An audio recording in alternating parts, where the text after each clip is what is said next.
పాలదిండు వేపాకే పూల పక్క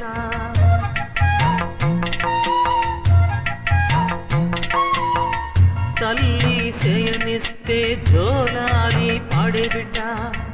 ఎన్ని నాళ్ళ పుణ్యమో ఈ వరం దొరికెనే ఆనందం పొంగెనమ్మా వెల్లువెల్ల కన్నుల దేవి మహాదేవి ఏ సేవ చేయగలని పాదం నీ పాదం సర్వదోషాలు తొలగించునే చల్లని మల్లెలతో ఊయల కట్ట మాత చల్లగా